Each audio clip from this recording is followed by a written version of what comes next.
barbell and the kettlebell and the dumbbell aren't the be all and the end all. It's got to be movement first, and we've got to fix movement first, and then build upon that.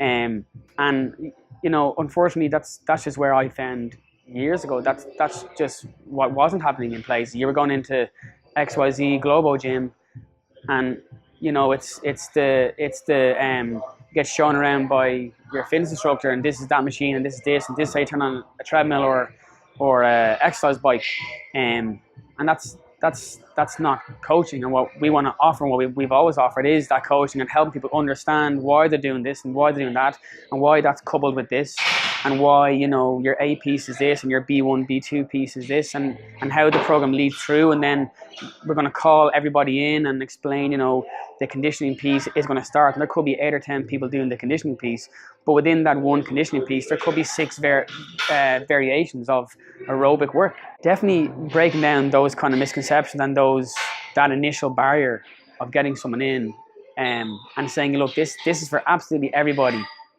as long as you're here. If you just are consistently being here, and then working with good consistent mechanics that we've shown you, it's gonna just get better, and it'll all improve.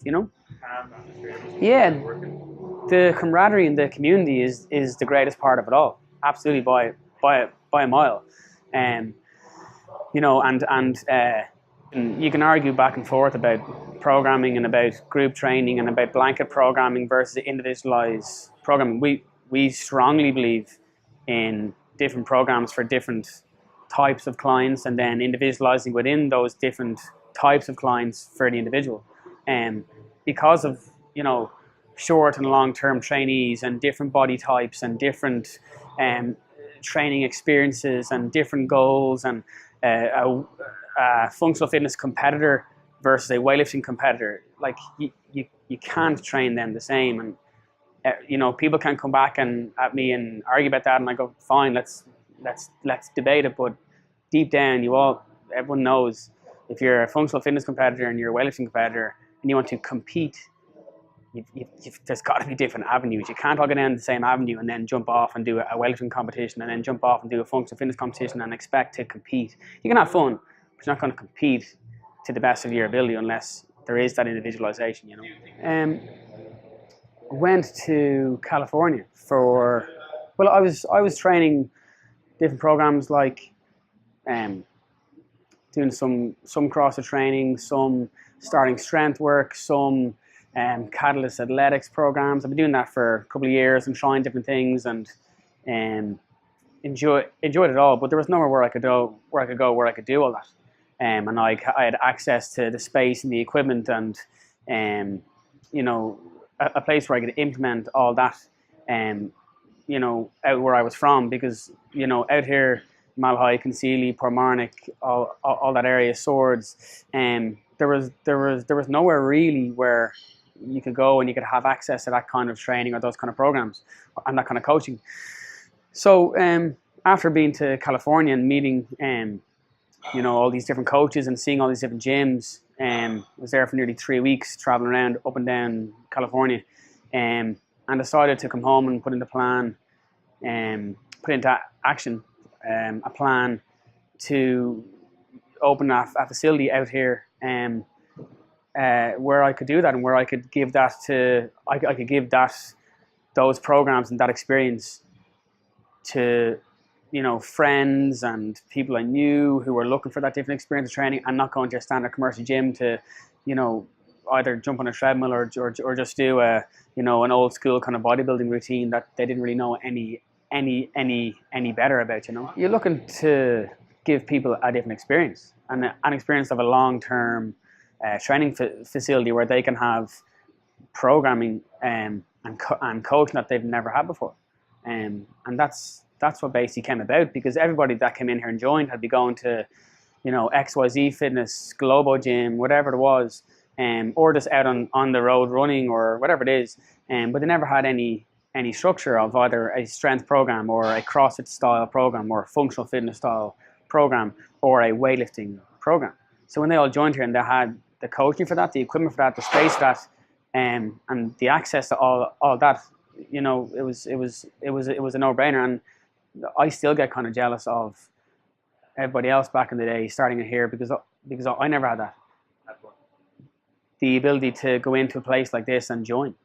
I never had that, and I still don't technically have that because I'm running the place. So the barbell and the kettlebell and the dumbbell aren't the be all and the end all. It's got to be movement first, and we've got to fix movement first, and then build upon that. And unfortunately, that's just where I found years ago. That's just what wasn't happening in place. You were going into XYZ Globo Gym, and it's the get shown around by your fitness instructor, and this is that machine, and this is how you turn on a treadmill or a exercise bike, and that's not coaching. And what we want to offer, and what we've always offered, is that coaching and helping people understand why they're doing this and why they're doing that, and why that's coupled with this, and why your A piece is this and your B1 B2 piece is this, and how the program leads through. And then we're going to call everybody in and explain the conditioning piece is going to start, and there could be 8 or 10 people doing the conditioning piece, but within that one conditioning piece there could be 6 variations of aerobic work. It could be anything. So yeah, definitely breaking down those kind of misconceptions and that initial barrier of getting someone in, and saying, look, this is for absolutely everybody. As long as you're here, if you just are consistently being here, and then working with good consistent mechanics that we've shown you, it's gonna just get better, and it'll all improve. Process of picking staff. Obviously, qualifications are obviously massively important to us, and we do have everything from physical therapy qualifications, strength conditioning qualifications, CrossFit qualifications, Catalyst Athletics weightlifting qualifications, Weightlifting Ireland qualifications, and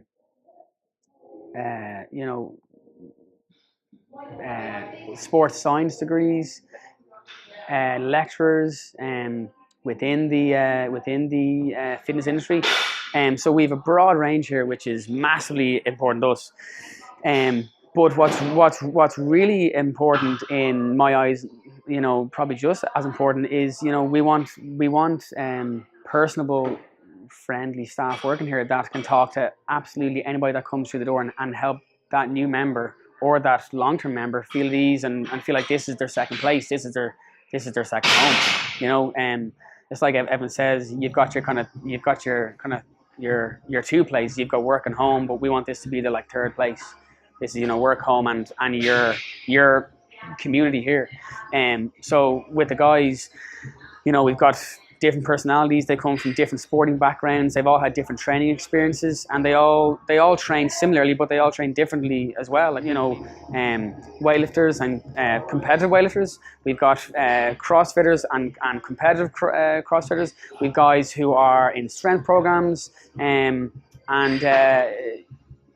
it gives us that broad understanding of when a client comes in and they say, oh, I want to work on what's the best program for me to go into in terms of just fat loss and health and general fitness. And then someone else comes in and says, I want to get into weightlifting. And then someone else comes in and says, I just want to work on getting generally jacked, strength and conditioning. I want to look good, feel good, and have some lungs. And we're like, yeah, cool. Well, that's what we offer, and that's what we've all had experience in training. And we know that when we apply it, this is how it's going to work. And that we know that we also need to say, well, you need to kind of line up, recovery protocols and lifestyle stress again starts to coming in, and you've got kids or you haven't got kids, or you live so and so far away, and you make that drive here, and are you taking care of your nutrition? Are you getting your sleep? And if they're ticking all the right boxes, and then they're consistently training in the program that we've directed them in, then good things happen. It's still one community. It's still everyone under the same roof. But it's like I always say, when a new person comes in the door and they say, oh, I just want to look better, feel better, or someone else comes in and says, I just want to weightlift, or someone comes in and says, I just want to get better for marathon running, whatever it is, and the goalposts always shift. Always. Like, someone comes in and after 2 weeks, 2 months, 6 months, they look at someone else doing something, or they see someone achieve something, or someone do some sort of different move, and they go, I'd like to do that. And then we explain, okay, well, you have the ability to do it, so we can we can start building towards that. But someone else might say, I want to do this, and then us as coaches have to look at them and go, like, you do realize the commitment towards that kind of goal is XYZ, and it's a different program, and the stresses are different, the commitment is different. So at least we can guide people towards making a better choice as well. If someone says, I'm going to try that program, I'm going to go, absolutely, that'd be great. Just make sure you commit to it for at least a couple of cycles to see an actual benefit. Like, you can't just dip your toe in the water and expect it to be perfect. You know, it's not a short-term transformation like this. And it's not being all cliche saying like, oh, this is like your new lifestyle, but there does have to be a lifestyle switch or a lifestyle change or a deviation from where you are at the moment in terms of your lifestyle to, like, you have to make that kind of change to line up that with your goals. You can't have goals and then keep to an old lifestyle, because it's two different paths. You need to line that stuff up. And the closer you get to line that up in terms of recovery and nutrition and you know, everything that goes with it in terms of like family stresses and work stresses and all these things that are inevitable, that are going to happen to everybody at some stage. And if you can line all those things up as close as possible, then yeah, you're going to get to move towards those goals. But if someone comes in, they're not sleeping because they've got young kids, and they're working longer hours, they're commuting, and they haven't got access to good food around them, so they're basically just grabbing what they can on the go. You have to change, like, it could be programming, it could be working hours, it could be food. Your now pattern has gone out the window and you have to refine that. But you can't expect either body composition, absolute strength levels, your tolerance in terms of aerobic or lactic training, and you can't expect all those things to stay as they were if this like stress thermometer of like work, nutrition, sleep, relationships, if all of these things have changed, and you think, oh, I've gained body fat, or my like max back squat has dropped by 20 kilos or whatever it is, and like, you have to be able to take these things on the chin and then realize, okay, well, where am I going wrong? Because I'm still in here 3 or 5 times a week. I'm still getting to training, but all of a sudden I'm not matching up where I was before. And that's that lifestyle. No, I mean, we've got to talk to that individual and ask them, what is going on. They go, look, I have a 2-year-old and I've got a 9-week-old, not sleeping, but we're due to like max out snatch and a clean jerk this Saturday, and we're like, look, at the moment you just don't need to be doing that. Like, you need to like peel things back, get yourself on like an even keel again, and then we need to like rebuild and restructure based upon your lifestyle. We're not going to come into your house and then start cooking for you, and then sit your family down and have an intervention and say his training and needs to improve. But you need to identify if that's where things are going wrong. Then just make sure that you line up your expectations with your goals, with your lifestyle, and take that little bit of a step back, look at things, and say, right, I need to make a little adjustment here, a little adjustment there. But family could be number one, or work could be a very, very stressful time. So you go, look, do you know what?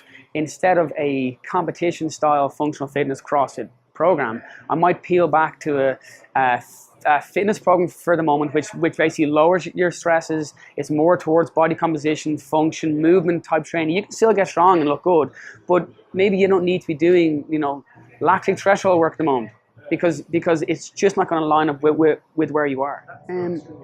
Well, someone might give us a call, or someone might email us, someone might contact us through Facebook or through Instagram.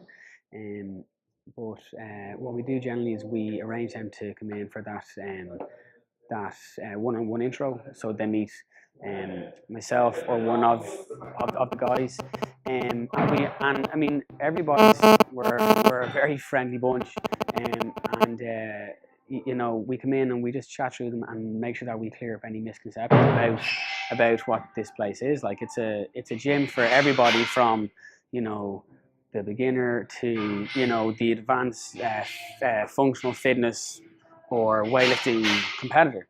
I mean, we've got everything from 17 years old up to 83.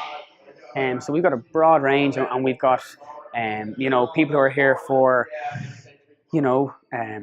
general fat loss, weight loss. We've got people who are here for general health. We've got people who are here for their outlet, like this is their hobby. And we've got people who are here to compete at functional fitness for fun. We've got people who are here to compete at functional fitness because they want to, really compete. And then we've got people who are here to enjoy weightlifting and the programming side of things. And we've got people here who compete at weightlifting. We've got former national champions now.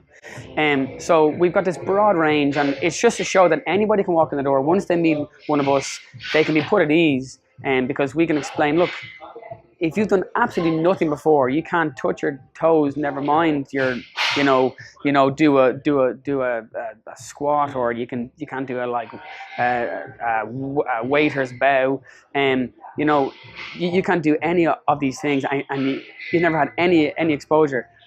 That's no problem. Like we can start from scratch, explain why that's going on, and then help build it up over time.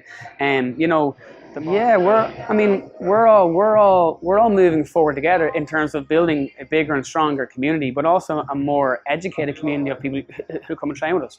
We've got everything from guards to fire brigade to ambulance to army to personal trainers to nutritionists to doctors, surgeons, nurses, and lawyers, accountants, MDs. We have this massive broad range within our community, but when everybody comes in to train together, all that's kind of left at the door, and we're all like, it's not saying we all train as one, but like we're all coming in for the same purpose of coaching in a great facility, and with great coaching, with great equipment, and we're all moving towards what we want to achieve, which is based upon the programs that they're in.